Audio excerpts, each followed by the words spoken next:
Hi everyone, this is Tom Bancroft, and I am going to do a little tutorial here using my comic strip Outnumbered as an example. And what this is about is trying to show, a lot of people have asked me, how do you take your artwork after it's been scanned and dump out the light blue or even red lines. In this case, it's going to be light blue. I like to do sketching with light blue as my underdrawing and then ink over that. So this is taking artwork from last week, my last week's comic strip, and showing the raw scan. So step one is having your artwork scanned at 300 dpi, and that's what I do, 300 dpi and RGB mode.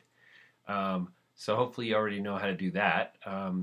But that's just having a scanner and scanning it into Photoshop. So you'll also notice on step one I have Photoshop selected or circled because I'm in Photoshop. Let's go to step two. In this step, we're going to open the channels box.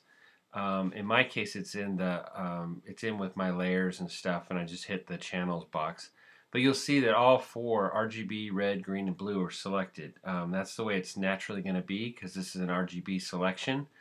So you hit the blue box in step three. So step three, hit that blue box for the channel in that channel box.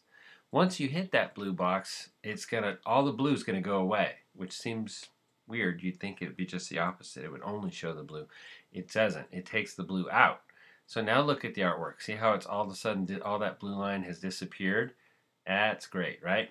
Okay, so now we want to go to step four, and this is where we're going to now be able to go up to image, mode, and grayscale. Some people will save in bitmap black and white artwork, especially comic book artists that want to color it and keep the file size smaller.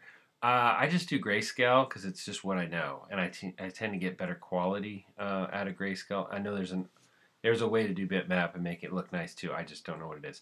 So anyway, I go select image, mode, grayscale, and that will convert it to a grayscale. It won't be RGB anymore.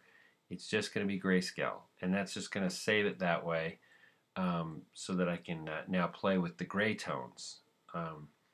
So I go to step five, and in this step, this is select adjust levels. So I go image, adjust, and then in levels, and that'll make the pop-up window come up, which is in step six. So step six, that after I do that, now this thing will pop up, the levels box. And all I do there is I can slide the slider that I have I have arrows to these two sliders on the bottom, and you'll see if I go to the right, with the black one, it'll go darker, and if I go to the left with the clear one, it'll go lighter and brighter. So as you can see, the artwork already looks, the black lines are blacker and the whites are whiter. So this is just going to give me a really nice black and white image. Then I just hit OK, and that's it. Really, that's it. Now I have nice, clear black lines. They're a lot darker and crisper. I've gotten rid of the blue lines. Now I can save this and go to the final color. And now here you're seeing what the strip would look like in final color. And that's a whole nother process. And that's not what this tutorial is about, is how to color. My tutorial here is just about getting nice crisp black lines and knocking out the blue underdrawing.